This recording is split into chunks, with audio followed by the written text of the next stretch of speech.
Oke, selamat malam, selamat pagi, selamat siang Romo dan teman-teman semuanya. Jadi dari kelompok kami akan mempresentasikan tentang topik analitik hierarki proses atau AHP. Sebelumnya perkenalkan dari kelompok kami dengan saya sendiri Kristo Purba dengan NIM 215 314 147. Dan saya Aryo Fabanua dengan NIM 215314126. Kita akan masuk ke dalam materi analitik hierarki proses. Oke, materi yang pertama itu yaitu membahas tentang mengapa metode AHP ini penting. Nah, pada pendahuluannya itu, dalam pengambilan keputusan, seringkali kita dihadapkan pada pilihan yang kompleks, melibatkan beberapa alternatif dan kriteria yang saling bertentangan. Lalu, poin yang keduanya adalah AHP penting karena memberikan struktur untuk mengurai masalah yang rumit menjadi bagian-bagian lebih kecil yang lebih mudah untuk dikelola. Lalu, yang kedua itu adalah keunggulan AHP. Keunggulan yang pertama adalah memungkinkan pengambilan keputusan berbasis perbandingan berpasangan yang intuitif.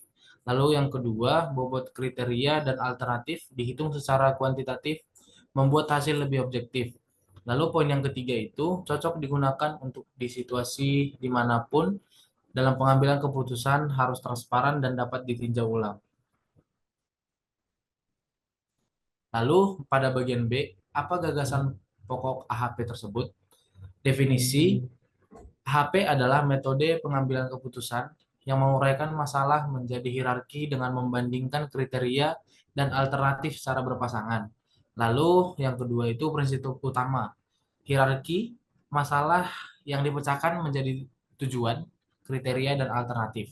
Lalu perbandingan berpasangannya adalah setiap kriteria dan alternatif dibandingkan secara berpasangan untuk menentukan tingkat kepentingannya. Lalu perhitungan bobotnya menghasilkan bobot kuantitatif yang mencerminkan kepentingan relatif setiap kriteria dan alternatif. Lalu yang tujuannya adalah memilih alternatif terbaik berdasarkan berbagai faktor atau kriteria yang saling berhubungan. Nah, yang berikutnya kita masuk ke dalam langkah-langkah dalam AHP. Langkah pertama itu mendefinisikan masalah. Tetapkan tujuan keputusan yang akan diambil. Lalu yang kedua itu, pada langkah kedua itu membuat struktur hierarki yang di dalamnya terdapat tingkat satu, yaitu tujuan. Pada tingkat dua itu kriteria atau faktor yang mempengaruhi keputusan. Lalu pada tingkat ketiga, alternatif atau opsi yang tersedia. Lalu yang ketiga, perbandingan berpasangan, yang dimana di dalamnya membandingkan setiap kriteria dengan kriteria lainnya. Lalu menggunakan skala 1 hingga 9 untuk mengukur kepentingan relatif.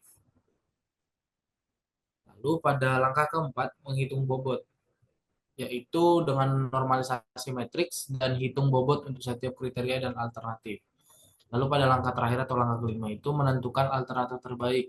Pada langkah ini menghitung skor total dari bobot kriteria dan alternatif untuk memilih opsi terbaik.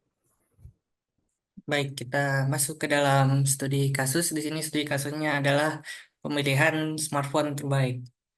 Jadi kita mulai dari tujuan. Di sini kita menetapkan tujuan untuk membeli smartphone terbaik berdasarkan tiga kriteria utama, yaitu harga, kualitas, dan daya kualitas kamera dan daya tahan baterai. Untuk opsi alternatifnya ada smartphone A, smartphone B, dan smartphone C. Kita mulai dari langkah pertama dengan menetapkan tujuan untuk memilih smartphone yang terbaik.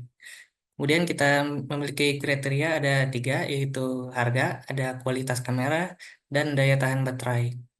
Dan menetapkan ada opsi alternatifnya adalah smartphone A, smartphone B, dan smartphone C. Baik, kita melakukan perbandingan berpasangan. Di sini kita menetapkan dalam bentuk matriks. Ada kita di sini merupakan berpasangan apabila harga berpasangan dengan harga masih kita menetapkan berarti memiliki nilai satu, yaitu prioritasnya sama. Kemudian ada di bawah kalau kualitas kamera dibandingkan dengan harga, kualitas kamera mendapat poin 3, di mana berarti kualitas kamera agak lebih prioritas dibandingkan harga. Dan kemudian ada perbandingan daya tahan baterai dengan harga yang mendapatkan poin 5, di mana nilai 5 berarti agak lebih prioritas daripada harga. Kemudian apabila kita bertemu dengan sebaliknya, di mana harga bertemu dengan kamera, itu adalah kebalikan dari di mana kualitas kamera bertemu dengan harga. Di mana kualitas kamera bertemu dengan harga itu adalah 3, berarti kebalikannya adalah 1/3. Dan seterusnya dengan yang lainnya.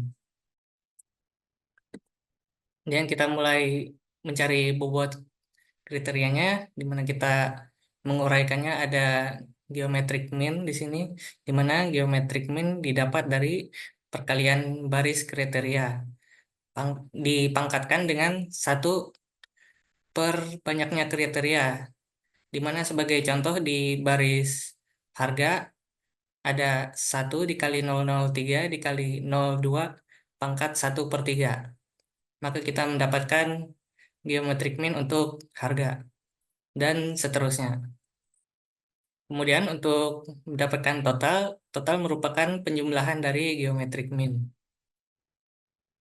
Kemudian kita mencari normalized weight untuk setiap baris, di mana didapatkan lewat geometric mean dibagi dari total. Selanjutnya kita melakukan perhitungan yang sama, namun di sini bedanya adalah kita membandingkan opsi smartphone berdasarkan kriteria harga, di mana kalau tadi adalah kriterianya, sekarang di pilihan opsi di sini adalah pilihan smartphone di baris dan kolomnya. Kemudian kita menetapkan di mana poin-poin prioritas masing-masing. Kita menghitungnya dengan formula yang sama. Begitu juga dengan untuk menghitung kualitas kamera dan juga menghitung skor untuk kriteria baterai. Setelah semua dihitung, kita mendapatkan sebuah bentuk tabel seperti ini, di mana tabel ini kita dapatkan ada kolom normalize kriteria weight ini didapatkan dari bobot kriteria yang sudah kita hitung.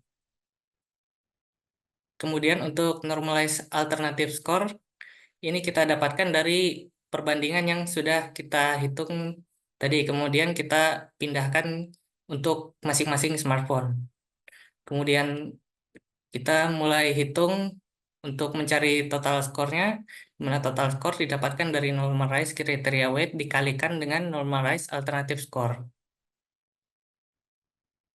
Kemudian kita menghitung totalnya, di mana total score merupakan penjumlahan dari total score tersebut. Kemudian dari hasil perhitungan ketiga smartphone masing-masing tersebut didapatkan bahwa smartphone C memperoleh skor tertinggi. Dari kesimpulan tersebut, total skor dari masing-masing smartphone menunjukkan bahwa smartphone C yang mendekati tujuan sebagai smartphone terbaik. Baik, terima kasih. Itu saja penjelasan mengenai AHP dari kami.